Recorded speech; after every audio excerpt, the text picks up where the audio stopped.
তাহির সাহেবের নামে মামলা দিছে। কেন তাহির সাহেব থানার অনুমতি নিয়ে কেন মাহফিলে গেলেন না? আর মাহফিল কমিটি কেন থানার অনুমতি নিয়ে মাহফিল করলো না? আর এই ময়দান তো আল্লাহর ময়দান, সেই আল্লাহর ময়দানে বইয়া আল্লাহর কোরআনের কথা বলবো, অনুমতি লাগবে কেন? আরে আমরা বুঝতে পারলাম এরা মুসলমান হইতে পারে, কিন্তু এরা মুসলমান নামের মুনাফিক, ইসলাম ধর্মরে ডুবাইতে চায়। কথা কোন না ঠিক কিনা? বাংলার সুন্নি মুসলমান, বাংলাদেশের প্রশাসন সহ বাংলাদেশের ঊর্ধ্বতন কর্মকর্তা যারা শুনতেছেন, আপনাদের কাছে আমরা জানাইয়া দিতে চাই, আহলে সুন্নাত ওয়াল জামাতের কর্ণধার আল্লামা পীর মুফতি গিয়াসউদ্দিন আত-তাহিরি উনি প্রশাসনকে ভালোবাসে, প্রশাসনকে মহব্বত করে। এ বা কারা প্রশাসনের গাড়ি ভাঙলো? আপনি বললেন তাহিরি সাহেব উস্কানি দিয়া গাড়ি ভাঙাইছে। তাহিরি সাহেব এমন মানুষ না। তাহিরি সাহেব আহলে সুন্নাত ওয়াল জামাতের পক্ষে কথা বলে, রাষ্ট্রের পক্ষে কথা বলে, রাষ্ট্রের জনগণের পক্ষে কথা বলে। তাহিরি সাহেবের বিরুদ্ধে যারা মিথ্যা মামলা দিছে, আপনারা সুন্নি জনতা ওই মিথ্যা মামলার প্রত্যাহার চান কি চান না? এ কারা কারা চান? দুই হাত তুলে দেখা দেন। নারে তাকবীর, আল্লাহু আকবার, নারে ইসলাম, ইয়া রাসূলুল্লাহ, নবী ওয়ালির দুশমনেরা হুশিয়ার সাবধান। আমরা এই বাংলাদেশের কিশোরগঞ্জের নিকলি থানার এই নাগারচিহাটি থেকে আহলে সুন্নাত ওয়াল জামাতের সকল সদস্যরা একটা কথা জানিয়ে দিতে চাই, আল্লামা গিয়াসউদ্দিন তাহিরির বিরুদ্ধে যদি আরেকটা মিথ্যা মামলা অথবা যেই মামলা হয়েছে এই মামলা যদি প্রত্যাহার না করা হয়, বাংলাদেশের আপামর সুন্নি জনতা মাঠে নেমে আল্লামা তাহিরির মিথ্যা মামলা প্রত্যাহারের জন্য যা করা লাগবে সকল কিছু করবে। হাত তুলে বলেন ঠিক না? আহলে সুন্নাত ওয়াল জামাতের সকল সদস্যরা এরা যদিও নরমাল থাকে, এদেরকে চিনে রাখবেন, এরা শাহজালালের হাতিয়ার। কথা কোন ঠিক কিনা? গুরগোবিন্দ বাদশাহ যেমন ভাবে হযরত শাহজালাল ইয়ামিনীকে দমায়ে রাখতে চাইছে, গুরগোবিন্দ বাদশার আড়ালের বড় রাজপ্রাসাদের আড়াল থেকে পাথর নিক্ষেপ করে শাহজালাল ইয়ামিনীরে প্রত্যাহার শাহজালাল ইয়ামিনীকে দমায়ে রাখতে চাইছে, কিন্তু হযরত নাসিরউদ্দিন সিপাহসালাহ আল্লাহু আকবরের ধ্বনি দিয়া গুরগোবিন্দর রাজপ্রাসাদ ভাঙিয়ে দিয়েছে। সুন্নি জনতা যদি মাঠে নামে, আল্লাহু আকবরের ধ্বনি নিয়ে মাঠে নামবে, আল্লামা তাহিরির মিথ্যা মামলা প্রত্যাহার করে ছাড়বে। এবার আপনারা বলেন, মুসলমানের মাঝে মুনাফিক আছে না নাই? আছে। তাহিরি সাহেবের নামে যে মুনাফিকরা মামলা দিছে এরা কি মুসলমান নাকি? কথা বলেন, এরা মুসলমান নাকি? এজন্য মনে রাখতে হবে, কারণ এটা সবাই জানে তাহিরি সাহেবের সাথে প্রশাসনের সাথে সম্পর্ক বালা। তো কোন মুনাফিকের উস্কানি পায়া তাহিরি সাহেবের নামে মামলা দিছে?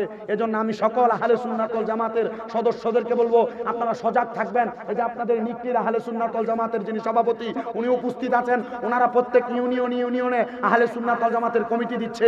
আপনারা নাগারচিহাটিতেও কমিটি গ্রহণ করে রাখবেন।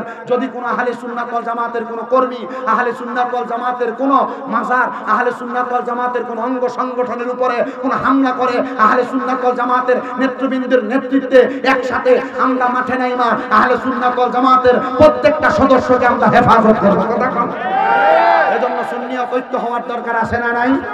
যারা এই সুন্নিয়তের ঐক্য বানচাল করতে চায় এরা মুনাফিক, বেঈমান, শয়তান। কথা কোন ঠিক কিনা? আল্লাহ তাআলা আহলে সুন্নাত ওয়াল জামাতের প্রত্যেকটা সদস্যকে এক এবং এক থাকার তৌফিক দান করুন। জোরে কোন এই জন্য আমার ভাইয়েরা, বাবারা আমার, আল্লাহ কুরআনুল কারীমের মধ্যে কোনো ইমাম মুসলমানদের ডাক দেয় না। আল্লাহ জানে মুসলমানের ভিতরে মুনাফিক আছে, ঠিক কি না? আমার আল্লাহ পাক রব্বুল আলামিন জানায়া দেয়, বান্দারা আমি আল্লাহ তাআলা ইমানদারদেরকে ডাক দিলাম। মাবুদ ইমানদারদেরকে কেন ডাক দিলাম? আল্লাহ কয় আমি জানি আমার বন্ধু নবীর পেছনে অনেকে নামাজ পড়ব, কিন্তু আমার বন্ধু নবীরে মারার জন্য তারা চক্রান্ত করব। বলে হুজুর কেমন চক্রান্ত? নবীজি যখন মক্কাতে বসবাস করত, দারুন নাদওয়া নামক একটা সংগঠন বানাইয়া মুনাফিক বেঈমানরা আমার নবীর পেছনে নামাজ আদায় কইরা নবীর পেছনে যায় নবীকে মারার জন্য ষড়যন্ত্র করত। জোরে কোন নাউজুবিল্লাহ, আরো জোরে কোন নাউজুবিল্লাহ। মুসলমান একবার চিন্তা করছেন নি, নবীর পেছনেই নামাজ পড়তো আবার নবীরে মারবার লেগে ষড়যন্ত্র করত।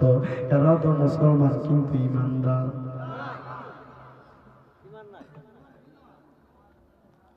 গভীর মনোযোগ দেন আমার এই নাগারচিহাটি এলাকার ভাই বাবারা। এই জন্য আমার আল্লাহ কয় ইমানদারেরা তোমরা আমার নবীর উপর দুরূদ আদায় করো। আল্লাহ কেমন দুরূদ আদায় করব আপনার কাছে জানতে চাই। আমার আল্লাহ কয় বান্দা কেমন দুরূদ আদায় করবা, ওয়াসাল্লিমু তাসলিমা, কেমন ভাবে সালাম দিবা, ওই সালামটা হবে আদবের সালাম। জোরে কোন সুবহানাল্লাহ। এই জন্য কেউ জবান তার বন্ধ না রাইকা মুহাব্বতের আওয়াজে ওই নবীর উপরে পান করে দুরূদ সালাম আদায় করেন আর করেন আল্লাহুম্মা সাল্লি আলা। বুঝতেছনি মুহাম্মাদ ওয়া আলা সাইয়্যিদিনা।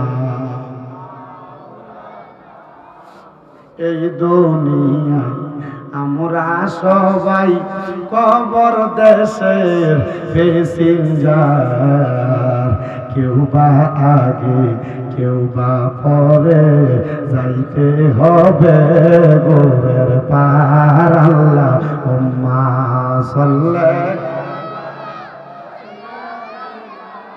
মাওলানা মুহাম্মাদ ওয়া আলা আলি সাইয়্যিদ মাও লা ইলাহা ইল্লাল্লাহু লা ইলাহা লা ইলাহা ও লা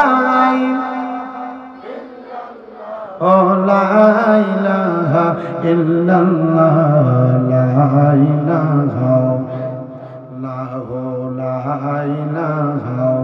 হায়রে নামাজ রোজা ছাইরো না, কেহ মা বাবার খেদমত ছাইরো না।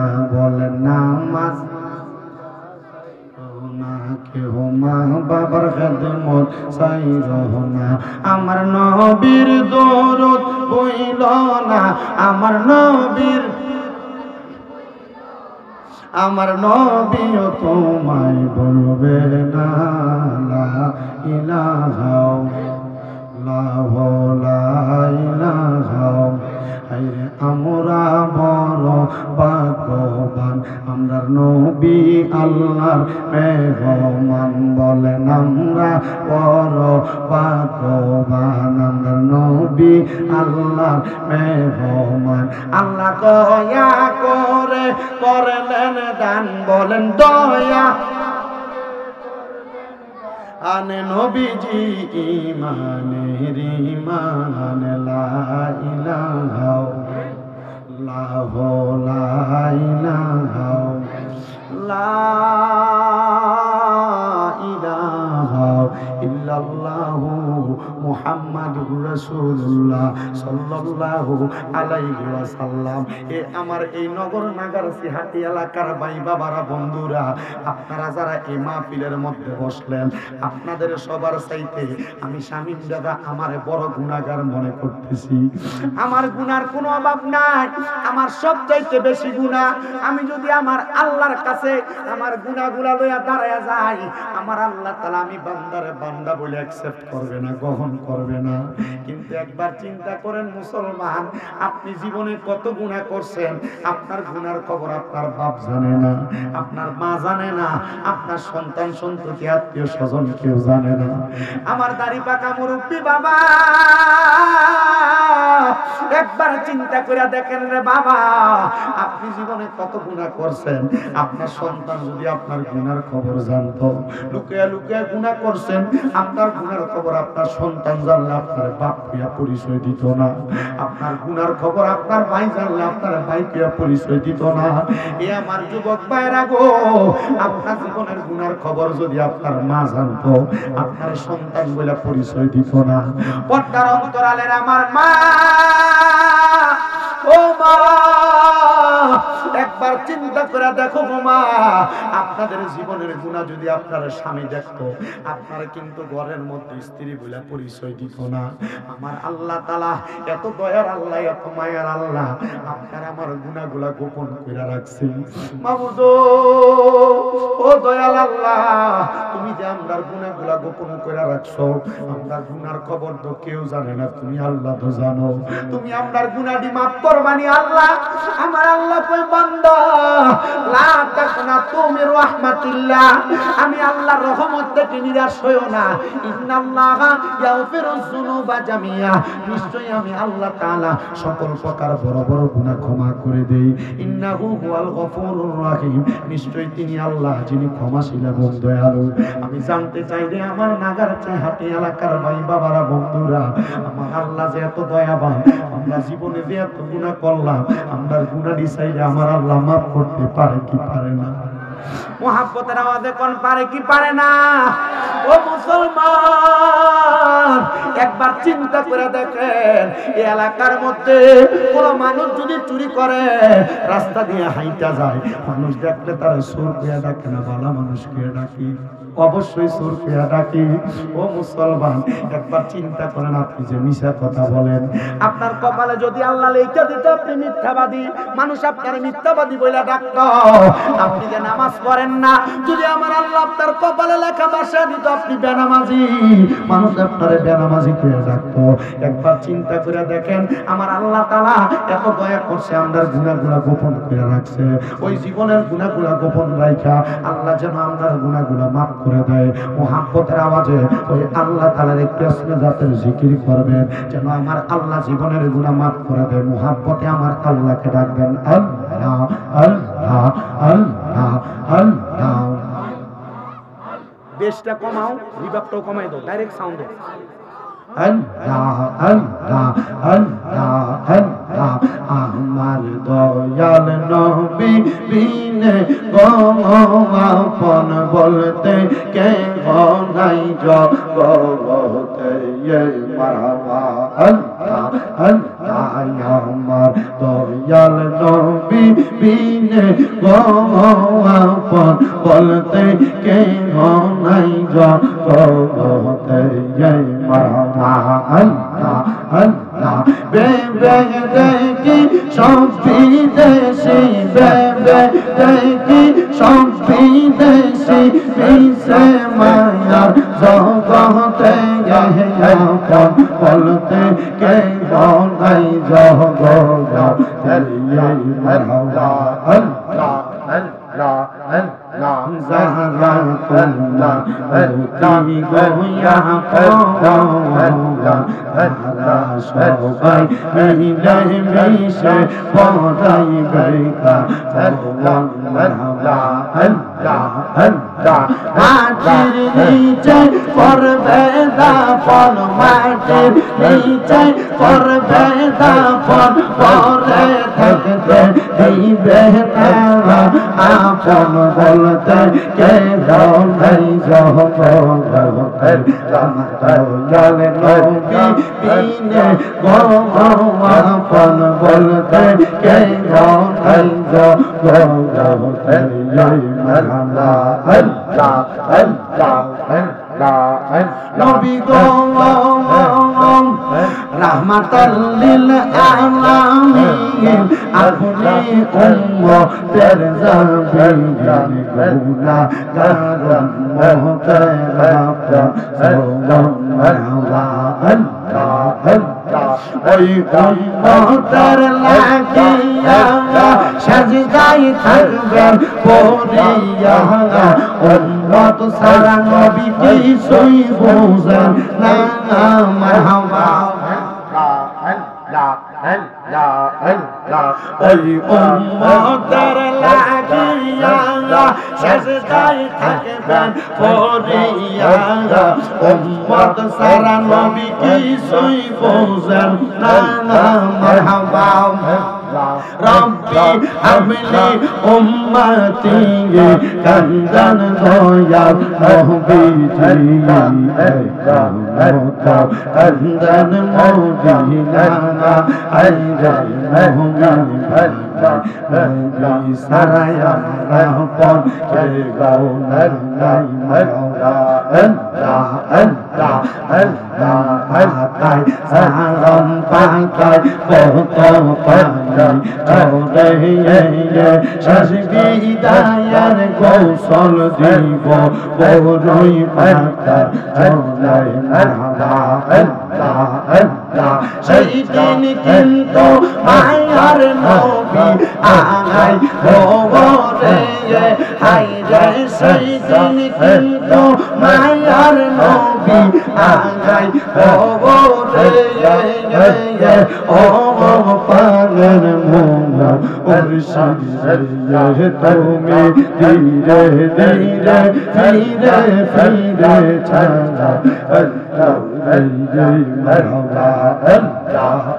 তোমার ডাক দিলে আশেকের দিকে চাই রে মুর্শিদ ডাক দিলে আশেকের প্রাণে চাই রে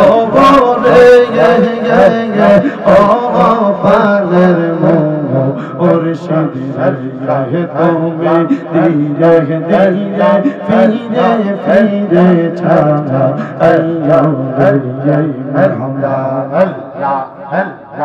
লা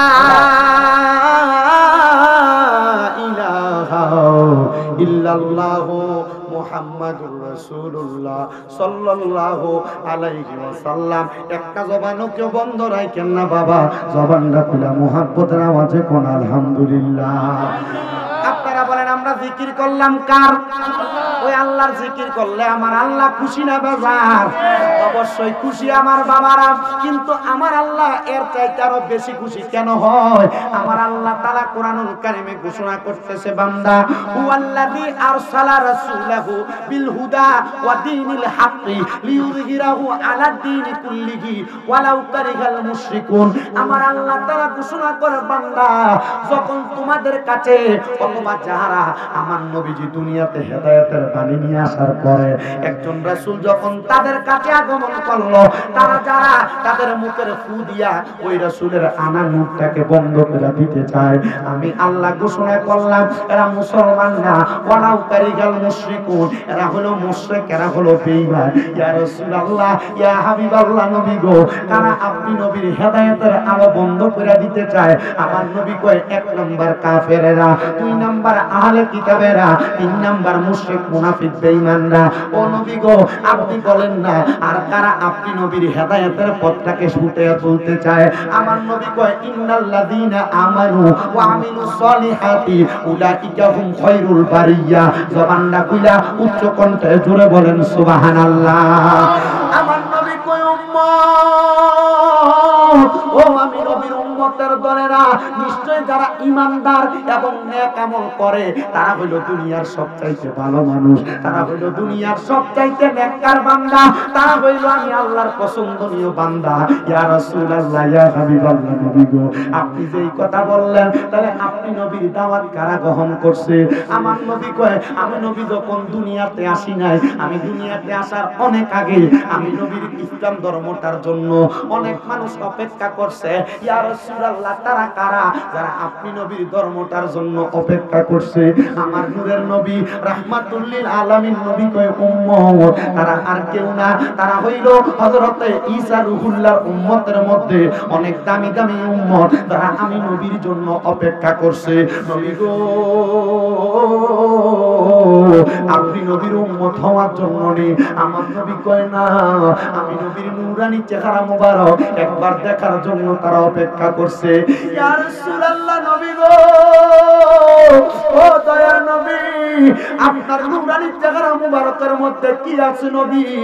আমার নূরের নবী রাহমাতুল লিল আলামিন নবীর নূরানি চেহারা মোবারক যারা মরণের আগে একবার দেখবো, ওই ব্যক্তি কিন্তু দুনিয়া এবং আখিরাতের কামিয়াবি বানাইবো। ও আমার এই আমার নাগারচি হাটি এলাকার ভাই বাবারা, আপনারা নূরের নবীকে দেখবেন কিনা আমি জানি না, আপনারা নূরের নবীকে দেখার জন্য মনের ভিতরে আশা আকাঙ্ক্ষা আছে কিনা আমি জানি না। পর্দার অন্তরালের মা ওই নূরের নবীকে দেখার কোন আশা আকাঙ্ক্ষা আপনার মনের ভিতর আছে কিনা আমি জানি না। মনে রাখবেন রে মুসলমান, আমার দিকে তাকিয়ে দেখেন, আমার পুরা মাথা ভর্তি বাবরি কাটা চুল ছিল। আমি যখন নবীজির মদিনা শরীফে গেছি, মক্কা শরীফ যায় হজ করার পরে আমি আমার চুলগুলা নবীর সুন্নতের খাতিরে কাইটা ফেলাইছি। আমি আমার নবীর রওজার সামনে যায় দাঁড়ায়া তাকিয়ে দেখলাম নবীর রওজা মুবারক বরাবর যে জালি মুবারক দেওয়া, ওই সোনালী জালি মুবারকের একটা গোল ছিদ্র, ওইটা দিয়ে নবীর রওজা মুবারকের উপরে গিলাপটা দেখা যায়। আমি নবীর রওজা মুবারকের দিকে তাকিয়ে দেখলাম একটু পাশে একটা নাম লেখা নবীজির পরে হযরত আবু বকর সিদ্দিকের নাম। আমি তাকিয়ে দেখলাম এটার পরে আরেকটা নাম লেখা, যেই নামটা হযরত ওমর রাদিয়াল্লাহু তাআলা আনহুর নাম। আমি আমার নবীর রওজা মুবারকে সালাম দিয়া কইলাম, ইয়া রাসূলুল্লাহ, আপনার রওজা মুবারক দেখতে নিয়ে তো সুন্দর লাগে, আমার কাছে তো বড় ভালো লাগছে। নবী গো, আমার জীবনে কত বড় একটা শখ ছিল আপনার রওজা মুবারকের সামনে আসব, কিন্তু আপনার রওজা মুবারক দেখা আমার কাছে মনে হইছে নবী গো, এই নবীর রওজা মুবারক দেখতে এত সুন্দর, ওই নবী না জানি দেখতে কত সুন্দর। ইয়া রাসূলুল্লাহ, মরণের আগে একবার আপনি নবীর দিদার আমরা পাবনি। আমরা তো সুন্নি দাবি করি, কিন্তু আমরা নবীরে পাওয়ার জন্য কতদিন কাঁদছি। আরে কিন্তু আমার নবীর প্রখ্যাত সাহাবী, যিনি আগে মুসলমান ছিলেন না, ইহুদি ছিলেন, উনি বলেন, ও জগতের মানুষ, আমি আব্দুল্লাহ, আমার নাম ছিল আব্দুল উজ্জা। আমি আমার নবীজির ইসলাম ধর্ম গ্রহণ করার পরে আমার আব্বা আমার শরীর থেকে কাপড়গুলো টাইনা টাইনা ছিঁড়া নিয়ে গেছে। আমার আব্বা আমার শরীরের একটা কাপড় রাখে নাই। আমার আব্বা আমারে কইছে, রে আব্দুল উজ্জা, যদি তুমি মুহাম্মদের ধর্ম গ্রহণ করো তাইলে তোমার শরীরে যে জামা কাপড় আছে ওই জামা কাপড়গুলা তো আমি আব্বার কিনা, আমি আব্বা তো মুহাম্মদের ধর্ম মানি না, দে তুই তোর গায়ের জামা কাপড়গুলা খুইলা দিয়া দে। আব্দুল উজ্জাকে আমি আমার গায়ের জামা কাপড়গুলা খুইলা দিয়া দিছি।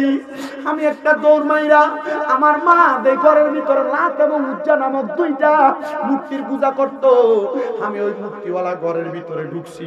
আমি তাকে দেখলাম আমার মা একবার আমার দিকে তাকায় আর মাথাটা তুইলা তাকায় না। কি গো মা, তুমি না আমার জন্ম দিছো, আমি ফুতের দিকে তাকাও না? মা ডাক দিয়া কয়, রে সন্তান, তোমার যে সুরাত, তোমার যে চেহারা, আমি কেমনে উলঙ্গ অবস্থায় তুমি ফুতের দিকে তাকাইতাম? গো মা, কে করতে জানেননি, যে আব্বা আমার জন্ম দিছে, ওই আব্বা আমি ইসলাম ধর্ম গ্রহণ করার কারণে আমার শরীরের জামা কাপড় গুলা খুইলা নিয়ে গেছে। ডাক দিয়া কে, আব্দুল উজ্জা, কেন ইসলাম ধর্ম গ্রহণ করছো? ওই ছেলে ডাক দিয়া কয়, মা, আমরা যে মূর্তির পূজা করি একবার চিন্তা করো, এই মূর্তির সামনে খানা দিয়া রাখো, এই মূর্তি খাইতে পারে না। ও মা, এই মূর্তিটারে আমরা নিজে বানাই, নিজে পূজা করি, আর যে আল্লাহ আমরারে বানাইছে আমরা তো ওই আল্লাহরে দেখিও নাই, ওই আল্লাহর প্রতি মানাই না, আমরা আমল করি, আল্লাহর প্রতি মানাই না। যদি কেউ মারা যায়, মারা যাওয়ার পরে শান্তি পাইব কবরে গেলে। ও মা, এই জন্য আমি ইসলাম ধর্মটা গ্রহণ করছি। আব্দুল উজ্জা কয়, মা গো, তুমি কি আমার একটা কাপড় দিয়া সহযোগিতা করবা? আব্দুল উজ্জার মা যে কাপড়টা দিয়া মূর্তির সামনে পরিষ্কার করতো, ওই কাপড়টা ছিঁড়ে একটা কাপড় আব্দুল উজ্জারে পরাইয়া দিছে। আব্দুল উজ্জা কই, গভীর রজনীতে আমি ওই কাপড়টা আমার লজ্জাস্থানটা গোড়া দিয়া দৌড়াইতে দৌড়াইতে মদিনা শরীফের কেবলা বরাবর যেই জায়গার মধ্যে মসজিদে বেলাল অবস্থিত, এখানে একটা খেজুর গাছের বাগান আছে, ওই বাগানটার মধ্যে এখন নাই, এখন এই জায়গায় একটা খেজুরের গাছ, আর পুরাটা মসজিদে বেলাল নামে পরিচিত, মাছ মার্কেট নামে পরিচিত। ওই জায়গার মধ্যে খেজুরের বাগান ছিল। আব্দুল উজ্জাকে আমি দৌড়ে ওই বাগানে ঢুইকা গেছি, কিন্তু আমি ওই বাগানে ঢুইকা ঢুইকা কাঁদতেছি আর আমার আল্লাহর কাছে সহযোগিতা চাচ্ছি। আল্লাহ, ওই নবীর ধর্ম ইসলাম কবুল করছি, তুমি তো ইজ্জতের মালিক, সকাল যদি হয়ে যায় মানুষ আমার লজ্জাস্থান দেখবে। আমি জানি আল হায়া ও শুবাতুম মিনাল ঈমান, লজ্জা ঈমানের অঙ্গ। আমার লজ্জাস্থান যদি মানুষ দেখে আমার ঈমানের মধ্যে দুর্বলতা হইব। কিন্তু বর্তমান সমাজে অনেক পোলাপান লজ্জাস্থান দেখায় তো দেখায়, লুঙ্গিটাকে হাঁটুর হাঁটুর উপর হাতে নিয়ে নিয়ে রাস্তায় হাঁটে। অনেক মা বোনেরা লজ্জাস্থান দেখায় তো দেখায়, এমন টাইট ফিটিং বোরকা পরে এদের শরীরের স্ট্রাকচারটা এমনি ম্যাপ করা যায়।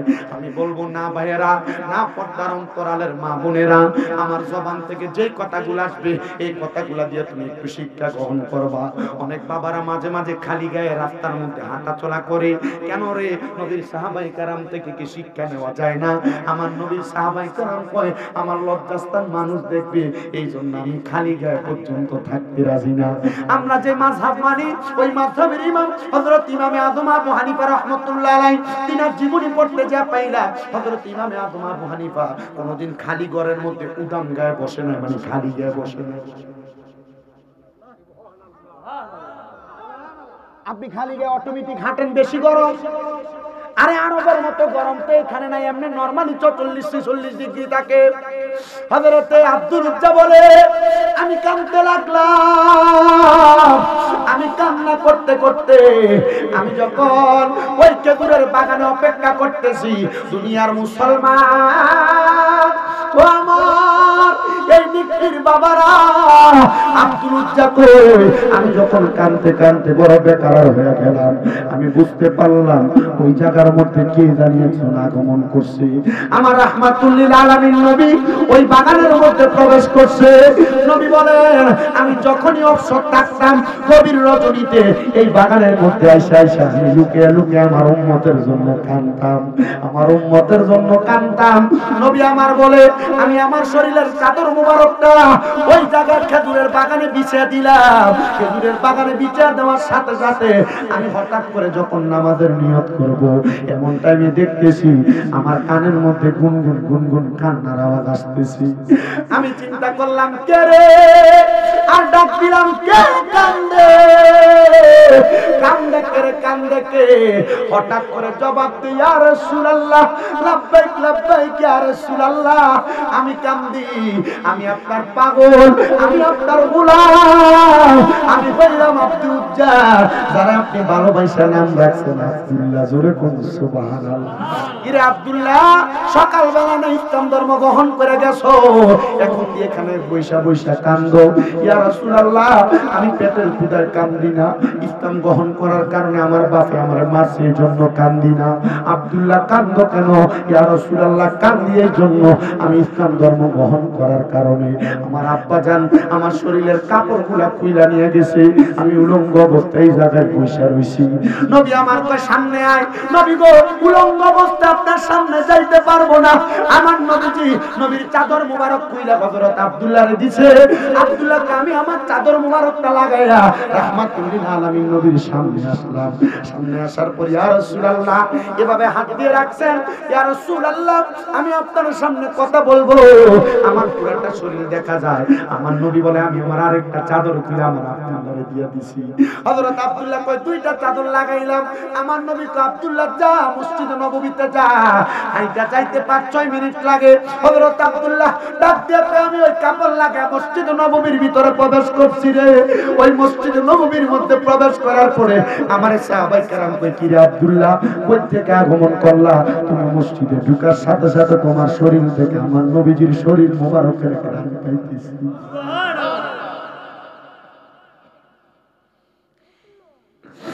আব্দুল্লাহ ডাক দিয়া কয় ও নবীর সাহাবী, জাননি রে জাননি, আমরা তো নবীর পেছনে নামাজ পড়ে নবীর কোনো কিছু হাদিয়া পাই না। ওরে বাজারের সাদা মার্কি আমার রঙে না লাগায়, আমার মুর্শিদের পুরা চাদর দিয়া আমার কাফন পরাই দিও, যাইতে আমায় সঙ্গে নিও। হযরত আব্দুল্লাহরে সাহাবায়ে কেরাম উপাধি দেয়, তাহলে তুমি নবীর দুইটা জুব্বা পেয়ে গেছো, উপাধি হয়ে গেছে আব্দুল্লাহ জুল জুব্বাতাইন। মারহাবা, মানে হলো দুই জুব্বার মালিক। মারহাবা বলেন না? আল্লাহর নবী দুই জুব্বা পায়া এবার আব্দুল্লাহ নামাজে দাঁড়াইছে। ও মুসলমান, আমার নবীজি রাহমাতুল লিল আলামিন নবীজি ফজরের নামাজটা পড়ার সাথে সাথে খন্দক তাবুকের যুদ্ধ থেকে ডাক আসছে, এ সাহাবায়ে কেরাম কে কে রেডি আছো তাবুক অমুকের যুদ্ধে যাইবা। সাহাবায়ে কেরাম সবাই একসাথে ডাক দিয়ে, ইয়া রাসূলুল্লাহ আপনি যুদ্ধে যাওয়ার জন্য বলছেন, আমরা কি যাব না? নবী গো আমরা আপনার সাথে যুদ্ধে যাইতে রাজি। এই টাইমে নতুন সাহাবী হযরত আব্দুল্লাহ ডাক দিয়ে, ইয়া রাসূলুল্লাহ আমি রেডি আছি। আমার নবী কয়, আব্দুল্লাহ নতুন ইসলাম গ্রহণ করছো, এখন কেন যুদ্ধে যাইবা? নবী গো আপনি নবী বলছেন, আপনি নবীর পক্ষ হইয়া কেউ যদি যুদ্ধ করে, আপনার দলের পক্ষ হইয়া কেউ যদি যুদ্ধ করে, এই যুদ্ধে যদি কেউ মারা যায় তার মরণটা শহীদের মর্যাদা হইব। আমার আল্লাহ তাআলা কাল ময়দানে মাশরে এদেরকে অধিক সম্মান দিব। নবী গো আমি সেই সম্মানটা পাইতে চাই, আপনি আমার অনুমতি দেন, আমি যুদ্ধের মধ্যে যাইতাম। আমার নবীকে আব্দুল্লাহ অনুমতি দিলাম, যাও যুদ্ধে যাও। আব্দুল্লাহ কই, ইয়া রাসূলুল্লাহ যুদ্ধে যাইতেছি, তবে আপনার কাছে আমার আবেদন হলো একটা। বলে কি আবেদন? কি আবেদন? কি আবেদন? আব্দুল্লাহ কি, ইয়া রাসূলুল্লাহ নবী গো, ও দয়ার নবী, আমি যদি যুদ্ধের মধ্যে যাইয়া আমি যদি শহীদ হইয়া যাই, আপনি নবী আমারে বলেন না আমার শরীরের মধ্যে আপনি নবীর যে দুইটা জুব্বা মুবারক আছে, আপনি নবীর যে দুইটা চাদর মুবারক আছে, এই চাদরগুলা দিয়ে আমারে আপনি কাফন দিবেন, আর আমার কবরে কাউরে নামতে দিবেন না। আপনি নবী নিজে নাইমা আমার কবরটার ভিতরে আমারে শোয়া দিবেন। সাহাবায়ে কেরাম বর্ণনা করে আল খাসাইসুল কুবরার ভিতরে হযরত আবু বকর সিদ্দিক রাদিয়াল্লাহু তাআলা আনহু বর্ণনা করে, এ জগতের মানুষ, হযরত আব্দুল্লাহরে আমার নবী বলতে, যা যুদ্ধে যা, আমি তোমার কথা মোতাবেক তোমার কাফন দাফন করে দিব।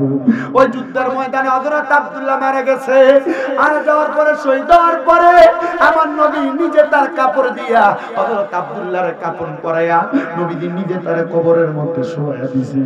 আমার নবী কবরে শোয়া তার দিয়া কই, জগতের মানুষ রে তাকে দেখো রে, তাকে দেখো, তোমরা দেখতে পাও কিনা আমি নবী জানতে চাই। আমি দেখতেছি আব্দুল্লাহ কবরের মধ্যে তুল হাসাইতে বইসা রইছে, আর আমার আব্দুল্লাহকে রিসিভ করার জন্য আল্লাহ রহমতের ফেরেশতারা এখন দাঁড়িয়ে রইছে। সাহাবায়ে কেরাম কয়, সাদাকতা ইয়া রাসূলুল্লাহ, আপনি যা বলতেন সত্য বলতে। ও মুসলমান, তোমরা এলাকার মানুষ যে মাটি দেয় বিসমিল্লাহি ওয়া আলা মিল্লাত রাসূলিল্লাহ বলে কেন মাটি দেয়? একবার তো মসজিদের ইমাম সাহেব জিগাইলা না, মসজিদে একটু ধুলাবালি পড়া থাকতে ইমাম সাহেবের দোষটা তুমি খুঁজো। আরে আব্দুল্লাহ জুলজুবরা তাইলে কেন কবরের ভিতরে নবী নামাইয়া দিছে? সাহাবায়ে কেরামকে আমি দেখছি, আমার নবী যখন তার কবরে শোয়া দিছে, তার কবরটা নূরের আলোতে নূরান্বিত হয়ে গেছে। সাহাবায়ে কেরাম সবাই ডাক দিয়ে কয়, নবী গো, ও দয়ার নবী, মায়ার নবী, রাহমাতুল লিল আলামিন নবীজি, আপনি আব্দুল্লাহর না আপনার হাত মুবারক দিয়া শোয়াইলেন, আব্দুল্লাহর কবরে কোনো আযাব থাকবে না। কিন্তু নবী, আমরা সাহাবায়ে কেরাম কি দোষ করলাম? নবী গো, আপনার উম্মতেরা, আখিরি নবীর উম্মতেরা কি দোষ করলো? এদেরকে কবরে আপনি কেমনে রাখবেন? আমার নবী কয়, ঘোষণা করে দিলাম, আমার উম্মতকে কবরে নামানোর সময় আমি রাসূলের কোল মুবারকে দিবা। এরপর থেকে মিল্লাতে রাসূলিল্লাহ শব্দটা চালু হয়ে গেছে। মানুষকে কবরে দেওয়ার সময় বিসমিল্লাহি ওয়া আলা মিল্লাতে বলে কবরে দেয়। আশিকে রাসূলদের বিশ্বাস, ওই কবরে নবী আসতে পারে কি পারে না। তো ওই নবীর কাছে আপনারা দেওয়া হয়, তো তারা বলে নবী মইরা গেছে, তারা বলে নবী মাটির সাথে মিশা গেছে। তারারে কইবা, তুমি যদি মারা যাও, মারা যাওয়ার পরে ওসিয়ত কইরা যাইও যেন তুমি মরার পরে মিল্লাতে রাসূলিল্লাহ না কই। বলে হুজুর কেন কেন গো? কারণ আপনি মনে রাখবেন রাহমাতুল লিল আলামিন নবীজি কবরে আসবে বিদায় মিল্লাতে রাসূলিল্লাহ বলে নবীর কাছে দেওয়া হয়। নবী তো মদিনায়, মদিনায়, মদিনায়, তার মানে মিল্লাতে রাসূলিল্লাহ বইলা পৃথিবীর যেই বান্দা কোন উম্মতরে মাটি দেওয়া হবে, ওই উম্মতরে কবরে বাছাইবার লাগা রাহমাতাল লিল আলামিন আসবে। জবান খুলে জোরে জোরে বলেন সুবহানাল্লাহ, আল্লাহুম্মা সাল্লি আলা। আমি জোর দিয়ে কথা বলা লাগতেছে, মনে হয় যে কষ্ট হইতেছে। আদে নবী শাফি মাওলানা মুহাম্মদ আল্লাহুম্মা সাল্লি নাটক করতেছে, মদিনা মানে আমি দুধ দিয়ে কথা বলা লাগতেছে।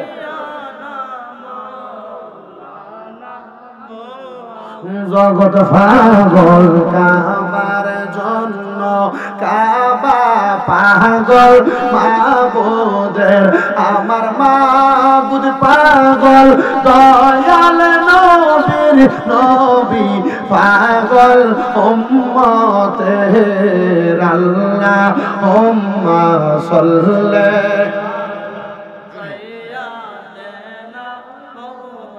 মদিনা গিয়ানা মাও বাগানো আমার দিক নিয়ে নাগারসি হাটি এলাকার ভাই বাবারা, তাহলে ওই কবরে নবী আসতে পারে কি পারে না? মুহাব্বতে কোন পারে কি পারে না? ওসিয়ত করবা আমার সন্তানের আত্মীয় স্বজনরা আমারে মাটি দেওয়ার সময় আমারে ওই কবরে নবীর মিল্লাতে শোয়া দিবা, ওই নবীর কাছে দিয়ে আসবা, ওই নবী রাহমাতুল লিল আলামিন নবী উম্মতকে ধরাইয়া দিব। আমারে মাহফিল কমিটি বলছে হুজুর এই জায়গার মধ্যে শানে রিসালাতে নবীর কষ্টের জীবনীর একটু বয়ান করবেন। কি কষ্টের জীবনী বয়ান করব? আমার নবীজি যখন দুনিয়ার জমিনে জন্মগ্রহণ করলেন, নবীজির 6 মাস পরে আম্মা জান দুনিয়া থেকে বিদায় হয়ে গেছে, যার নাম হযরতে মা আমেনা। উনি বিদায় হওয়ার পরে আমার দয়াল নবী রাহমাতুল লিল আলামিন নবীজির দাদা ভাই হযরতে আব্দুল মুত্তালিবের কাছে আমার নবী লালন পালন হইছে। আমার দয়াল নবী রাহমাতুল লিল আলামিন নবীজির দাদা ভাই যখন ইন্তেকাল করছে, ইন্তেকাল করার পরে আমার নবীজির চাচা হযরত আলী রাদিয়াল্লাহু তাআলা আনহুর বাবা আবু তালেবের কাছে আমার নবী বড় হইছে, কিন্তু আবু তালেব ইসলাম ধর্ম গ্রহণ করে নাই। আমার নবীর সে ভাতিজা হিসেবে জানতো, কিন্তু নবী হিসেবে জানতো না। বন্ধুরে মুহাম্মদ সাল্লাল্লাহু আলাইহি ওয়াসাল্লাম আসরের নামাজের পরবর্তী সময় মক্কা শরীফের পাশে একটা জায়গা আছে, যে জায়গার নাম হলো গাজা। গাজা ওই জায়গাতেইটা বাসিটা মানুষ মসজিদে আয়েশা যায় উমরা হজ করবার লাগা। ও মুসলমান, ওই গাজা নামক জায়গার মধ্যে আমার নবী খেলাধুলা করতেন খেজুর বাগানের পাশে। খেলাধুলা করতেন। এমন টাইমে ওই গাজা এলাকার মধ্যে মক্কা শহর বড় বড় লোকরা আসতেন। ওই মক্কা শহরের বড় বড় লোক যারা আছে তাদের সন্তানদেরকে ফালক নিয়ে যাইতো পালার জন্য। কি লেগে নিত? ফালক নিয়ে যাইতেন। এমন টাইমে তায়েফ এলাকা থেকে আরাফার ময়দানের মাঝ বরাবর একটা রাস্তা আছে, যে রাস্তাটা দিয়ে হাঁটতে হাঁটতে অনেক মানুষ রওনা করত আরবে আসার জন্য। আমার নবীদের দুধনা হযরতে হালিমাতুস সাদিয়া রাদিয়াল্লাহু তাআলা আনহা, শুনছেন না? আমার দয়াল নবী রাহমাতুল লিল আলামিন নবী সহ ওই আরবের গাজা নামক এলাকার ভিতরে একজন না দুইজন না 10-12 জন বাচ্চা একসাথে খেলাধুলা করত। কিন্তু আমার নবী যখন ওই গাজা এলাকায় খেলাধুলা করত, অন্য বাচ্চারা একরকম খেলাধুলা করত। আমার দয়াল নবী একা একা বৈশা বালি দিয়ে খেলাধুলা করতেন। বালি দ্বারা কেন বালি দ্বারা খেলাধুলা করতেন? আমার দয়াল নবী বালিকে যেই দিকে আদান প্রদান করাইতেন সেই দিকে থাকতো। এবার ওই তায়েফের ময়দান থেকে 10-12 জন মহিলা একসাথে উটের পিঠে ঘোড়ার পিঠে চইরা চইরা বাচ্চা নেওয়ার জন্য তায়েফের ময়দান থেকে মক্কার উদ্দেশ্যে রওনা করছে। মক্কার উদ্দেশ্যে আইতে আইতে আইতে আইতে তারা যখন একবার মক্কার কাছে এসে গেছে, ওই 10 জন 11 জনের মাঝে হযরত আম্মা জান হালিমাতুস সাদিয়া এই দলের সদস্য ছিলেন। আম্মা জান হালিমাতুস সাদিয়া যেই উটের মধ্যে চইরা আসতে লাগলেন, ওই উটটা একটু দুর্বল, উট চলতে পারতো না। এবার দয়াল নবীজি রহমতের নবী খেলাধুলা করে আরবের ওই তায়েফ এলাকার মহিলারা তাদের উট দিয়া ঘোড়া দিয়া ওই গাজা এলাকায় আইসা যেই বাচ্চাগুলার মা বাবার টাকা আছে, পয়সা আছে, সম্পদ আছে, তারা ওই বাচ্চাগুলা নিয়ে গেছে। এদের দাবি হইল যে এই বাচ্চা লালন পালন করবে, এটাকে লালন পালন করার জন্য যে খাবার লাগবে, যেই বস্তু লাগবে সবকিছু তারা দিবে। আর বাড়তি 100 দিরহাম প্রতি 1 মাসের জন্য তারা দান করবে। বন্ধু 9 জন মহিলা 9টা বাচ্চা নিয়ে চলে যাচ্ছে। আম্মা জান হালিমা এখনো পর্যন্ত গাজা এলাকায় আসে না। ওই সময় আমার নবীজি সন্ধ্যা ওয়াক্ত নবীজি ওই জায়গার মধ্যে খেলাধুলা করে। আম্মা জান হালিমাতুস সাদিয়া সন্ধ্যাবেলা ওই জায়গায় আসছে। এমন টাইমে নবীর চাচা আবু তালেব আইসা হালিমাতুস সাদিয়ার দিকে তাকায়, এগো হালিমা, ও হালিমা, তুমি কেন এই জায়গার মধ্যে এভাবে দাঁড়ানো? ইয়া ওগো আব্দুল্লাহ, ওগো আবু তালেব, আমি এই জায়গার মধ্যে দাঁড়ানোর কারণ তো একটা না, অনেকগুলা কারণ। আমি আসছিলাম বাচ্চা নেওয়ার জন্য। কুরাইশ এবং হাশিমি গোত্রের বাচ্চাগুলো আমার কাছে লালন পালন হবে, কিন্তু একটা বাচ্চা তো নাই। আপনার হাতে তো একটা বাচ্চা দেখা যায়, যিনি মুহাম্মাদুর রাসূলুল্লাহ সাল্লাল্লাহু আলাইহি, জোরে কোন সুবহানাল্লাহ, মুহাব্বতে কোন সুবহানাল্লাহ। এ আবু তালেব, আপনি কি আপনার বাতিজাটারে আমার কাছে দিবেননি লালন পালন করার জন্য? আবু তালেব চিন্তা করলো, বাতিজা নিজের ফুতো তো না, অল্প কিছু অর্থের বিনিময় দেই হালিমাতুস সাদিয়ারে। ও হালিমাতুস সাদিয়া নিয়ে যাও। বলে কেন, আপনি আমারে কি দিবেন? বলে না, কিছু দিতাম না, তবে হ্যাঁ, এই আব্দুল্লাহর বেটা মুহাম্মদ যদি নিয়ে যাও, আমি তোমার 100 দিরহাম মাসে দিব, তবে এটা তার খাবার খরচ বাবদ, কিন্তু তোমারে আমি কিছু দিতাম না। হালিমাতুস সাদিয়া কয়, আমি একবার আবু তালেবের চেহারার দিকে তাকাইলাম, আরেকবার মুহাম্মদুর রাসূলুল্লাহর দিকে তাকাইলাম, কিন্তু আমি ছায়া দেখি আবু তালেবের চেহারার সাথে মুহাম্মদুর রাসূলুল্লাহর কোনো মিল নাই। মুহাম্মদুর রাসূলুল্লাহর চেহারাটা ঝল ঝল ঝল করে। সুবহানাল্লাহ, সুবহানাল্লাহ। হালিমাতুস সাদিয়া একটা ডাক দিয়া কয়, জগৎবাসী, আমি সাথে সাথে মুহাম্মদুর রাসূলুল্লাহরে আমার কুলের মধ্যে নিছি। কুলের মধ্যে নিয়া আমার ওটটারে অন্য সময় টাইনা টাইনা তোলা লাগে। আমার নবীরে যখন আমি কুলে নিছি, আমি হালিমা ওই ওটটার সামনে যাইতে দেরি ওটটা কেমন লম্প দম্প করে। আমি হালিমা ওটের পিঠে উঠা আমি ওটটার লাগাম ধরে টান দেওয়া লাগে নাই, ওটটা একবারে খাড়া হইয়া দাঁড়ায় গেছে। আমার ফালাইয়া যেই 9 জন মহিলা বাচ্চা নিয়ে আগে গেছে, আমি দেখলাম ওটটা এমন ভাবে দৌড়ায়, তাদেরকে অর্ধেক রাস্তায় ফালাইয়া আমি হালিমা তাদের সবার আগে আমি ওই জায়গায় তায়েফের ময়দানে হাজির হয়ে গেছি। হযরত হালিমাতুস সাদিয়া ডাক দিয়া কয়, জগৎবাসী রে, আমি এই উটটা এত তাড়াতাড়ি দৌড়াদৌড়ি করার কারণটা বুঝতে পারলাম না।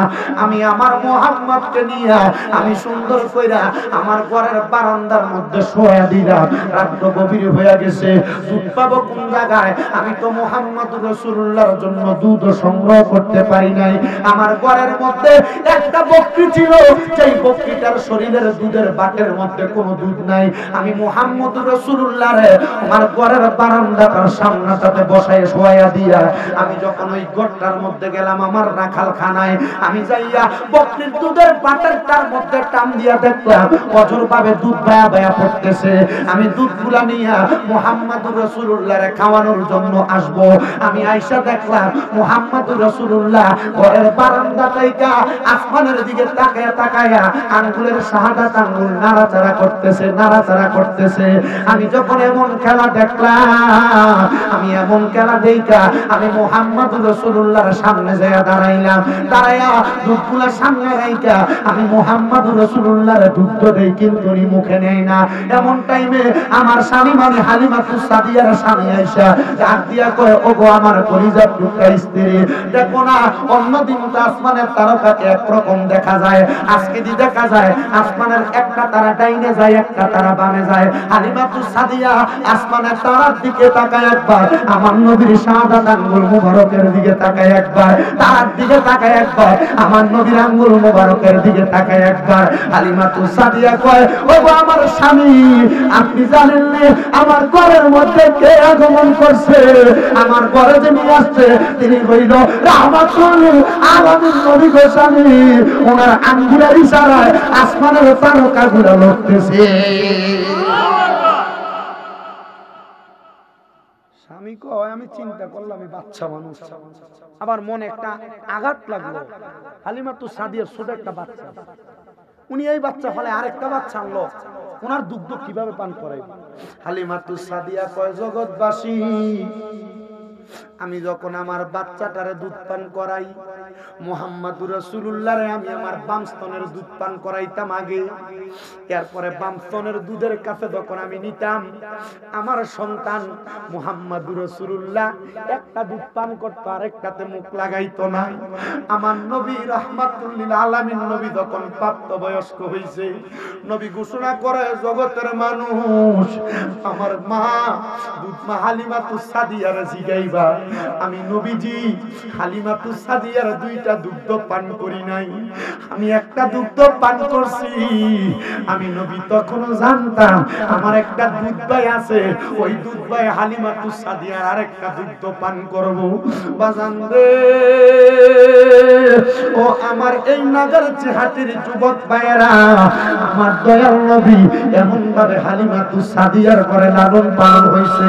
হালিমাতুস সাদিয়া কয়, ও জগৎবাসীরা, আমি যখন এমন ভাবে সন্তানটাকে লালন পালন করতে লাগলাম, আমার নবী যখন মাত্র 4-5 বছরের হয়ে গেছে, এমন টাইমে আমার ছোট সন্তানটা আমার ঘরের পিছন থেকে মুহাম্মদের সাথে, মুহাম্মাদুর রাসূলুল্লাহর সাথে খেলাধুলা করতেছে। দৌড়ে আমি হালিমাতুস সাদিয়ারে ডাক দে, মা গো মা, আমি দেখলাম গো মা, আমার ভাইয়া মুহাম্মাদুর রাসূলুল্লাহর কাছে আসমান থেকে কি জানি নাই মা আসছে, ওনার বুকটারে 5 কাপ দিয়া ফাইরা ফালাইছে, আর ফাইরা তারা উপরের দিকে চলে যায়। হালিমাতুস সাদিয়া করে, আমি একটা দৌড় মারলাম, আমি যাইয়া দেখলাম মুহাম্মদ আগের মতো খেলাধুলা করতেছে। এমন ভাবে একবার না, দুইবার না, 3বার 4বার পর্যন্ত আমার নবীজির এই সিনাটাকে চাপ করা হয়েছে। হালিমাতুস সাদিয়া কয়, যখন নবী রহমতের নবী বড় হইছে, আমি আমার নবীর কাছে এই কথাটা জিজ্ঞাসা করলাম, ইয়া রাসূলুল্লাহ, ইয়া হাবিবাল্লাহ, নবী গো, আপনার সিনা মুবারক তারে নাকি ফাড়া হইছে, আমি একবারও দেখি নাই, আমার সন্তান দেখছে গো নবী, এটার কারণটা কি একবার আপনি নবী বলবেন? আমার নবী কয়, মা, আমি তো আল্লাহর পয়গম্বর, আমার আল্লাহ তাআলা আমি দয়াল নবী রাহমাতুল লিল আলামিন নবীরে সুন্দর করে দুনিয়ার জমিনের ভিতরে রাখার জন্য আমার দয়াল নবী রাহমাতুল লিল আলামিন নবীজি, এই নবীজিকে দুনিয়ার জমিনের ভিতরে সুন্দর থাকার জন্য, ভালো থাকার জন্য আমার আল্লাহ ফেরেশতার মাধ্যমে আমার সিনাটারে সাক কইরা আল্লাহর পয়গম্বরকে সকল নবীদের নবী বানায়া দুনিয়াতে রাখছে। জোরে কোন সুবহান। মানে নবীজির সিনা মুবারক তারা মাঝখান দিয়ে ঠাইক একবার ফাইরা দেন। কয়বার? 3বার, কেউ কেউ 4বার, এই 3বার এটা ফাইরা ঠিক মাঝখানটার সিনাটারে সাক করছে। নবী গো, কারণ কি? আমার নবী রহমতের নবী কয়, আমি তো রাহমাতুল লিল ইমামুল আম্বিয়া, অন্য সব নবীদের নবী। ইয়া রাসূলুল্লাহ, কারণটা কি? আমার নবী বলতেছে, এটার কারণ হইল আমি নবী রাহমাতুল লিল আলামিন নবীকে আল্লাহ তাআলা এই সিনার ভিতরে, শোনো ও জগতের মানুষ, আদম থেকে ঈসা নবী পর্যন্ত কারোর উপর কোরআন নাযিল হয় নাই। কোরআন নাযিল করার আগে আল্লাহ আসমানরে বলছিল, তুমি কোরআন রাখতে পারবা না। পাহাড়রে বলছে, রাখতে পারবা না। আল্লাহ কোরআনের ধাক্কা আমি সহ্য করতে পারবো না। আর জিবরাইল এসে নবীরে কয়, আলিফ লাম মিম, নবী কয় বুঝছি। ইয়াসিন, নবী কয় বুঝছি। আপনি বুঝেন ইয়াসিনের মানে? ইয়াসিন আলিফ লাম মিমের অর্থ জানে আল্লাহ এবং রাসূল। সুবহানাল্লাহ, আরো জোরে কোন সুবহানাল্লাহ।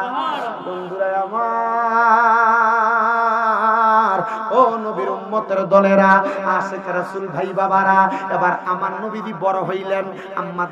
আম্মাজান হালিমাতুস সাদিয়ার ঘর থেকে আমার নবীজি চইলা গেলেন আবার চাচা আবু তালেবের সাথে। চাচা আবু তালেব চিন্তা করলো, মুহাম্মদ যে তো বড় হইছে, তারে আমার কাছে এমনে রাখা যাবে না, এমনে রাখা যাবে না, তারে আমার সাথে ব্যবসা শিখানো লাগবে। আমার দয়াল নবীরে নিয়ে আবু তালেব ব্যবসা করার জন্য মক্কার পথ ধইরা হাঁটতে হাঁটতে হাঁটতে হাঁটতে আরব সাগরের দিকে যাইবে।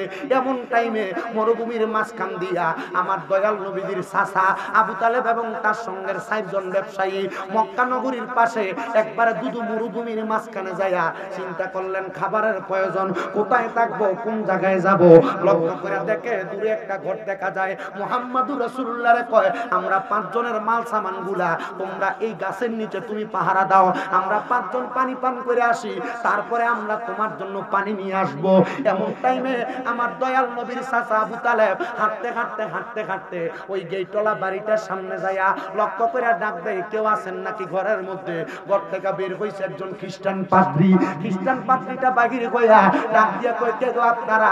দেখতে তো আরবের মানুষ বোঝা যায়। বলে, হ্যাঁ গো আমরা আরবের মানুষ। বলে, আসেন আমার ঘরে আসেন, পানি বুঝি লাগবে। পানিটা দিয়া ডাক দিয়া কয়, আপনারা যে পানি পান করেন, ওই যে দূরে একটা বাচ্চা দেখা যায়, এটারে কেন আপনারা আপনাদের সাথে আনলেন না? ডাক দিয়া কয়, না না না, আমরা আনতে পারলাম না, আমাদের মাল সামান গুলা পাহারা দেওয়ার জন্য ওনাকে সেই জায়গার মধ্যে রাইখে আসছি। খ্রিস্টান পাদ্রীরা কয়, আপনারা বসেন, আমি ওই মাল সামান গুলা আনার জন্য পাহারা দেওয়ার জন্য আমি আমার প্রহরীটাকে সেই জায়গার মধ্যে রাইখা আল বিদায়া ওয়ান নিহায়া ইসলামী ফাউন্ডেশন কর্তৃক ছাপানো 14 খণ্ডের একটা কিতাব, ওই কিতাবের মধ্যে এই ঘটনাটা ঠিক এইভাবে উল্লেখ করা। আমার দয়াল নবীজির কাছে ওই খ্রিস্টান পাদ্রীটা সামনে আইসা লক্ষ্য করে দেখে আমার নবী যেই জায়গায়, অন্য সব জায়গার ভিতরে রৌদ্র পড়তেছে, কিন্তু আমার নবীজির শরীর মুবারকের উপর কোনো রৌদ্র লাগে না।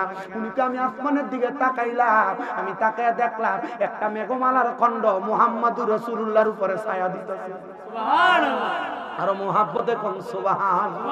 বাগানো ও নবীর উম্মতের দলেরা, আশিকে রাসূল ভাই বাবারা, বন্ধুরা, আমি যখন এমন অবস্থা দেখলাম, আমি দেইকা ডাক দিয়া কইলাম, ও আরবের মানুষের দলেরা, তোমরা তোমারে চিনো নাই, তোমরা ওনাকে চিনো নাই।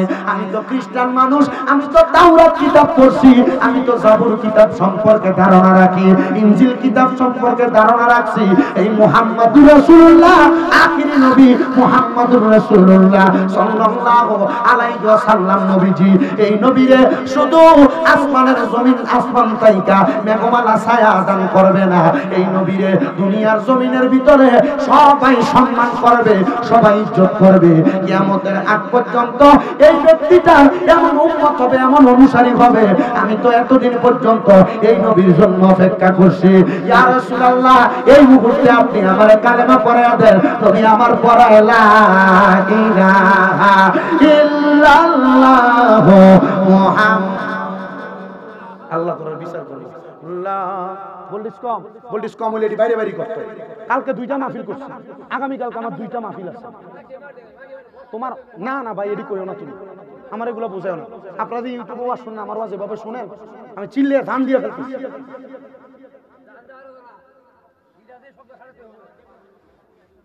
কিছু বলার নাই ভাই, আমি সবসময় ওয়াজ করি না, আমি মুখ লাগিয়ে বলছি।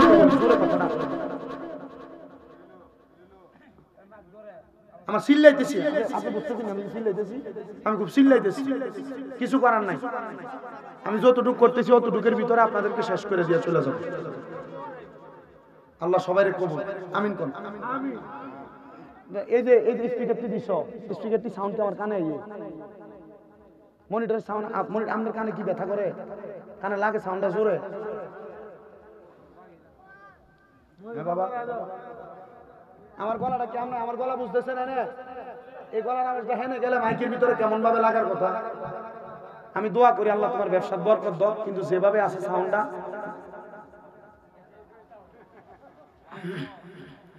দোয়া করেন। আমি আসি আর বেশিক্ষণ নেই, আমি যদ্দুর ফারি একটু শেষ করে দিচ্ছি।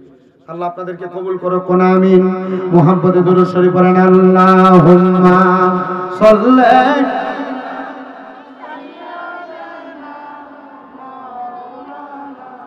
মুহাম্মাদ ওয়া আলা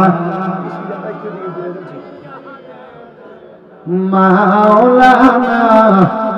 পাইলে নিরালাই গো নবী, পাইলে নিরালাই, বলেন পাইলে নিরালাই, পাইলে ও তোমার 2 চরণে চুমো খাবো, 2 চরণে চরণে তুলি মাখবো গায়ে। পাইলে নিরালাই গো নবী, পাইলে নিরালাই, বলেন পাইলে নিরালাই, পাইলে নিরা। আরে আমার নবী বহু দূরে, আরে ইমানদারের জানের কাছে, বলেন আমার নবী বহু দূরে, আরে ইমানদারের জানের কাছে। হায়রে উম্মতারা সালাম দিলে, উম্মতারা নবী শুনতে পায়, পাইলে নিরা লাই গো নবী পাইলে নিরা লাই বলেন পাইলে নিরা ও তোমার দুই চরণে চুমু খাবো দুই চরণে চুমু খাবো চরণে বলি মাখবো গায়ে পাইলে নিরা লাই গো নবী পাইলে নিরা লাই বলেন পাইলে নিরা আরে আমি তো লাশইলে আরে কেউ নিবে না আমরারে কোলে কন্যা আমি তো লাশই আরে কেউ নিবে না আমরারে কোলে হায়রে দয়া কইরা কোলে নিবেন দয়া কইরা কোলে নিবেন নবী মুস্তাফা পাইলে নিরা লাই গো নবী পাইলে নিরা লাই বলেন পাইলে নিরা লাই গো নবী বাজানো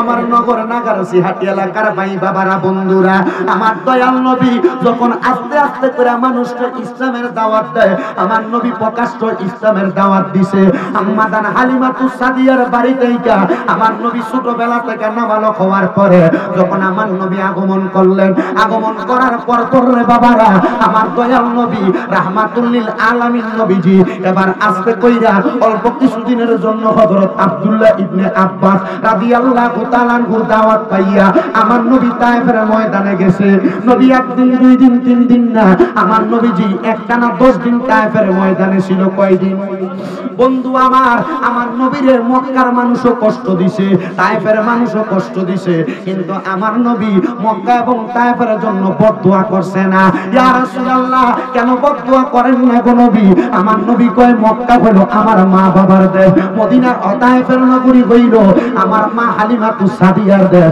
আমি নবী দোয়া করলাম মক্কা মদিনার মানুষগুলো মক্কা এবং তায়েফের মানুষগুলা বড় শান্তিতে থাকবে বড় বিশ্বাস করেন রে বাবা মক্কা নগরীতে যদি 46 ডিগ্রি সেলসিয়াস থাকে আমার নবী তায়েফ এলাকার জন্য এমন দোয়া করে দিয়া গেছে আমার আল্লাহ তাআলা তায়েফ এলাকার মধ্যে এমন রহমত দান করছে ওই তায়েফ নামক এলাকার মধ্যে মাত্র 30 ডিগ্রি 32 ডিগ্রি 26 ডিগ্রি সেলসিয়াস রোদটা বেশি লাগে না আর ওই তায়েফ এলাকার উঁচা পাহাড়ের অনেক উপরে যাইতে মিনিমাম 1 ঘন্টা 10-15 মিনিট লাগে ওই জায়গার মধ্যে একবারে পাহাড়ের উঁচার ভিতরে সবুজ সবজি হয় আরবের মরুভূমি পাথরের এলাকায় সবজি হলো কেমনে কারণ একটু শুনেন আমার নবী রাহমাতাল লিল আলামিন নবীজি যখন 10 দিনের জন্য ওই তায়েফের ময়দানে গেছে আমার দয়াল নবী ইসলামের দাওয়াত যখন আব্দুল্লাহ ইবনে আব্বাস সহ তায়েফের ময়দানে দেয় আমার দয়াল নবীরে তায়েফের ইহুদি যুবক ছেলেরা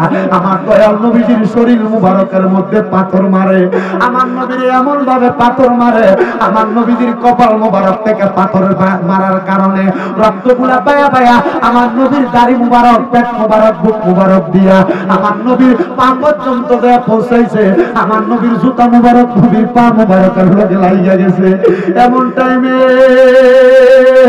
আমার দয়াল নবীর সামনে আর কেউ আগমন করে না রে আমার দয়াল নবীজি তায়েফের যুবকেরা বড় কষ্ট দিছে আঘাত দিছে আমার নবী কয় তায়েফবাসী আমি নবী যদি এই তায়েফ এলাকায় হালিমাতুস সাদিয়ার ঘরে বড় না হইতাম আমার দুধমা যদি তায়েফ এলাকায় না থাকতো আমি তোমার জন্য এত বদদুয়া করতাম রে আল্লাহর কসম তোমরা এই তায়েফের মানুষগুলা একবার জইলা পুরা ছাই করে যাইতা কিন্তু আমি নবী বদদুয়া করলাম না কারণ এই তায়েফ এলাকায় আমি নবীর দুধমা হালিমা বসবাস করে নাগার চিয়াটির বাবা ও যুবক বন্ধুরা আমার দয়াল নবী রাহমাতুল লিল আলামিন নবীজি ওই জায়গায় যখন এত কষ্ট পাই এমন টাইমে আমার নবীজির সামনে আমার নবীজির একজন সাহাবী আগমন করছে। যেই বুড়ির বাড়ির কথা আপনারা মাঝে মাঝে শুনেন, ওই বুড়ির বাড়ির একটু আগে আমার নবীজির একজন সাহাবীর বাড়ি। যেই বাড়িটা এখনো পর্যন্ত মাটি, নবীর যুগের ওই মাটির মতো মাটি দিয়া ঢাকনা দেওয়া। ওই পার্শ্ববর্তী জায়গার মধ্যে 3 ফলের গাছ, ওই পার্শ্ববর্তী জায়গার মধ্যে আঙ্গুর ফলের গাছ, সবুজ সবুজ সবজি লাগানো। ওই সাহাবীটা আমার দয়াল নবী রাহমাতুল লিল আলামিন নবীর শরীর মুবারক যখন পাথরের আঘাতে কাইটা গেছে, উনি বলেন আমার গাছের মধ্যে যে আঙ্গুর ফলের পাতা ছিল, আমি আঙ্গুর ফলের পাতাগুলা নিয়া আঙ্গুর ফল টক ফলগুলারে দিয়া আমার নবীজির শরীর মুবারক রে এই ফলের পাতা দিয়া মুইসা মুইসা দিছি। আমার নবীরে আমার বাড়ির মধ্যে নিয়া আমি আমার ঘরের মধ্যে রাখছি। আমার নবীরে ওই ঘরটার মধ্যে রাইকা রাইকা আমি আমার বাগানের আঙ্গুর খাওয়াইছি। আমার নবী বলে আমার ওই সাহাবীর বাগানের আঙ্গুর গুলো একটু টক ছিল। আমি নবী আমার আল্লাহর কাছে দোয়া করছি, আল্লাহ আমার এই সাহাবী যেহেতু আমি নবীরে মুহাব্বত কইরা, ও আল্লাহ আমি নবীরে তার ফলের বাগান থেকে ফল খাওয়াই, আপনি তার বাগানে বরকত দান করেন। ওই সাহাবী বলে আমার ফলগুলা যদিও টক ছিল রে, আমার নবীজির দোয়ার বরকতে আমার আল্লাহ তাআলা আমার বাগানের ফলগুলাকে মিঠা ফল বানিয়ে দিয়েছে। সাহাবী বলে ওই তারপরে যুবকেরা আমার নবীর 10 দিনের 2 দিনের মাথায় এত আঘাত করছে, কষ্ট দিছে। আমি 3 দিনের মাথায় নবীর আমার ঘরে আইনা রাখছি। আমার নবী মাত্র 7 দিন আমার ঘর থেকে হাইটা হাইটা মসজিদে আলীর ভিতরে যায় নামাজ পড়তো। ওই এলাকার একটা ইহুদি মহিলা আমার নবীর মা নামাজ পড়ার রাস্তাটার ভিতরে কাটাগুলা বিছিয়ে দিত। আমার দয়াল নবী যেই পথটা দিয়ে হাত ধরে বাবা, আমার নবীর ওই পথের মধ্যে বাবলা কাটা, আরবের মরুভূমির লম্বা লম্বা কাটাগুলা বিছিয়ে দিত। আর আমার নবী নিজে নিজে সরে সরে বুড়ি মহিলার দিকে তাকায় তাকায় মুস্কি মুস্কি হাইসা নবী মসজিদে চলে যাইতেন আর আমার আল্লাহর কাছে দোয়া করতেন। আর আমরা এমন করলে আগে তারা মারতাম, তারা ফিরতাম, তারপরে নামাজ পড়তাম। বন্ধু আমার গভীর মনোযোগ দেন, আমার দয়াল নবী এমন ভাবে কয়েকদিন যখন আসা যাওয়া করে, 5 দিনের মাথায় ওই বুড়ি মহিলার না দেখা আমার নবী খবর নেয় কই ওই বুড়ি মহিলার তো দেখা যায় না। নবী খুঁজতে খুঁজতে তালাশ করতে করতে বাড়ির ভিতরে যাইয়া ওই বুড়ি মহিলার দেখো অসুস্থ অবস্থায় পড়া। ওই বুড়ি মহিলার বাড়িতে আল্লামা নুরুল ইসলাম ফারুকী ওনার কাফেলা অনুষ্ঠানের মাধ্যমে দেখাইছে অনেক সামান ছিল, বাঁশ ছিল, অনেক বড় বড় গাছের গুড়ি ছিল। এলাকার মানুষেরা ওই গুড়িগুলারে হাদিসা প্রাসায় আছে এগুলারে লাইতে লাইতে ভাঙছে। কারণ নবীরে কষ্ট দিছে, কারে কষ্ট দিছে? নবীরে কষ্ট দিছে, নবীরে আঘাত দিছে। আমার দয়াল নবী রাহমাতুল লিল আলামিন নবী সেই জায়গায় থাকা অবস্থায় নবী যখন 10 দিনের পরে ওই জায়গা থেকে হাইটা হাইটা চলে আসতেছে তায়েফ এলাকা থেকে আরাফাতের ময়দান হইয়া আমার নবী যে আগমন করবে মদিনাতে, মক্কাতে আগমন করার সময় আরাফাতের ময়দানটার একবারে সামনে বাবে জাবালে রহমত নামক একটা পাহাড় আছে। যেই রহমতের পাহাড়ে দাঁড়াইয়া আমার নবীজি রহমতের নবী বদরের যুদ্ধের বিদায় ভাষণ দিছিল। আমার নবী ওই ভাষণ দেওয়ার পরে আমার নবীর পানির পিপাসা লাগার কারণে নবী রহমতের পাহাড় থেকে আমার নবী পানি পান করতে পারে নাই। এই টাইমে ওই সময়ে আমার নবী থাকা অবস্থায় ওই সময়ের বড় একজন বাদশার স্ত্রী জুবাইদা উনি বলেন আমার নবীর মুহাব্বতে আমি নবীজির ওই জাবালে রহমতের সামনেটার ভিতরে আমি একটা নহর লাগিয়ে দিলাম, মানে তায়েফ থেকে পানি আসতো সেই জায়গায়। ওই জায়গাটার নাম হলো এখন নহরে জুবাইদা, নহরে জুবাইদা। ওই জায়গা থেকে হাদি সাহেবরা এখনো পানি পান করে। ওদের সময় এটা খুইলা দেয়, হাদি সাহেবের পানিগুলা আরো আরাফাতের ময়দানে সেখান থেকে দেয়। বন্ধুরে আমার দয়াল নবী রাহমাতুল লিল আলামিন নবীজি যখন তায়েফ এলাকায় এমন কষ্ট পাইয়া নবী আমার মক্কাতে চলে আসছে, মক্কা থেকে যাইতে যাইতে আমার নবী মদিনাতে চলে গেছে। এবার আমার নবী বলে অল্প কিছুদিন পরে আমি দয়াল নবী রাহমাতুল লিল আলামিন নবী তাকায় দেখলাম আমি নবীজির মদিনা শরীফে আমার সাহাবায়ে কেরাম আমার সামনে বসা। আমার সাহাবায়ে কেরামের সামনে দিয়া বারান্দা থেকে তাকায় দেখলাম বাসাল পাহাড় গেট যেটা ওইটা সামনে দিয়া উহুদ পাহাড়ের সামনে দিয়া একটা বুড়া মহিলা হাতের মধ্যে লাঠি নিয়ে কেমন জানি হাইটা হাইটা আসতেছে। আমি দয়াল নবী ওই মহিলাটারে দেখে আমার মনে একটু টান লাগছে। সন্তান মারে দেখতে মনে অটোমেটিক টান লেগে যায়। কথা কই ঠিক কি না? আমার নবী বলে আমার মনের ভিতরে একটু টান লাগা গেছে, এ জগতের মানুষ আমার মনের ভিতরে যখন টানটা লাগছে আমি দয়াল নবী দাঁড়ায় গেলাম। আমার নবী কয় আমি নবীর সাথে আমার সাহাবায়ে কেরাম দাঁড়ায় গেছে। আমি নবী বললাম এ সাহাবায়ে কেরাম মাঝখান দিয়া জায়গা কইরা দাও, একজন সম্মানিত ব্যক্তি আসতেছে। আমার নবীর চাদর মুবারক নবীর গার মুবারক থেকে নামাইয়া আমার নবীজি চাদর মুবারক এমনি বিছাইয়া দিছে।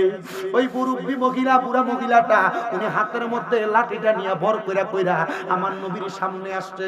অল্প কিছুদিন আমার কিছুক্ষণ আমার নবীর সামনে বইসা চোখের পানি পালায়া আবার আমার নবীর সামনে থেকে চইলা যায়।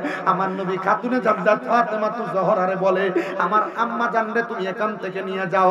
দয়াল নবীর সাহাবায়ে কেরাম কই ইয়া রাসূলুল্লাহ আপনার চাদর মুবারকের জন্য আমরা পাগল, আপনি নবীর শরীর মুবারকের একটা চুল মুবারক আমাদের পায়ের সাথে লাগতে পারে না।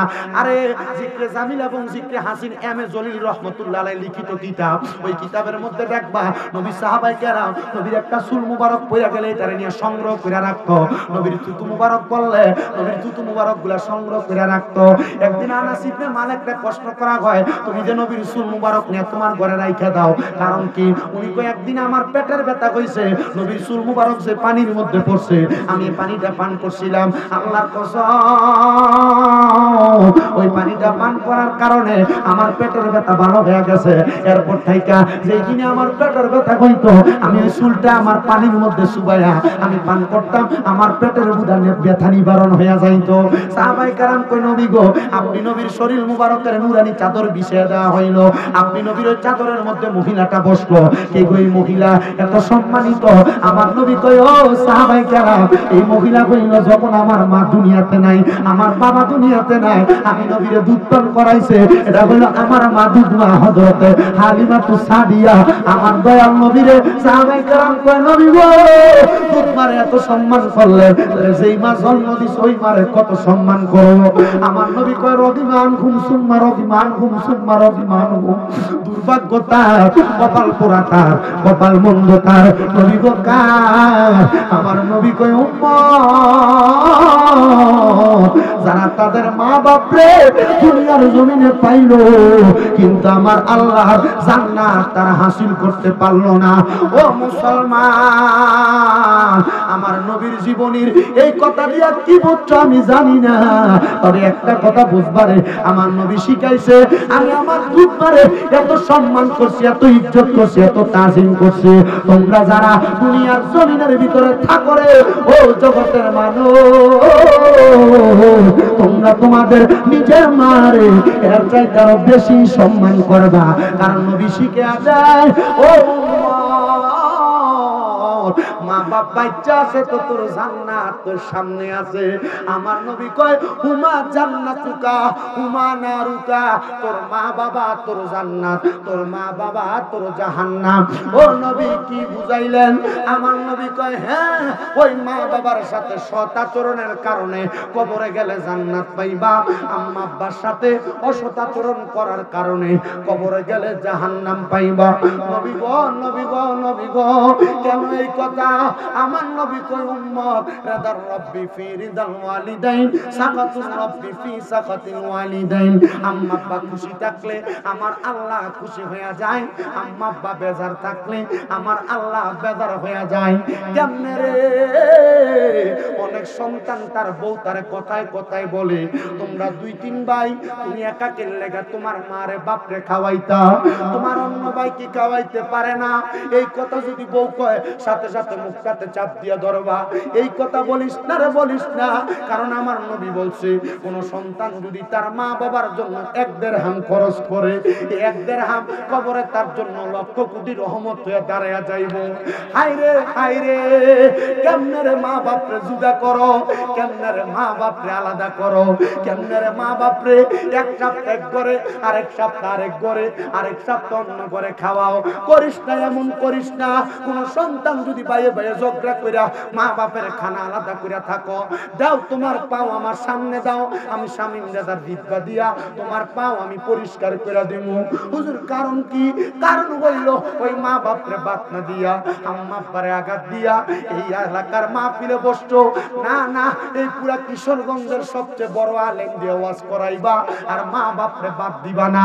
আল্লাহর কসম এই ওয়াজ দিয়া কোনো লাভ হবে না, আল্লাহর কসম এই ওয়াজ দিয়া কোনো লাভ হবে না।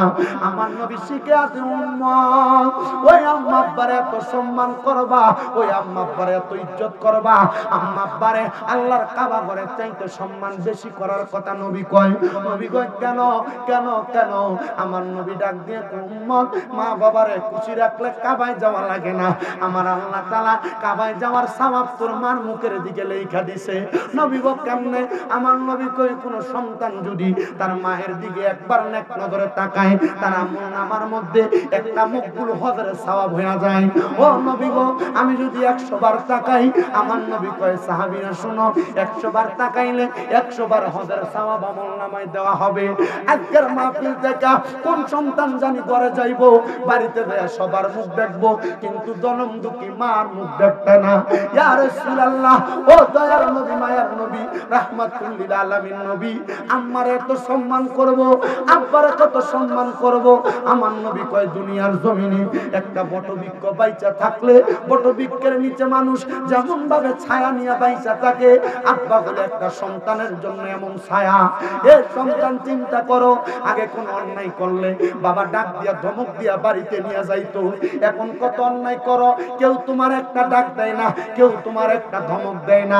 আগে বাবার কাছ থেকে 5-10 টাকা চাইয়া চাইয়া নিতা, এখন বাবা অন্ধকার কবরে।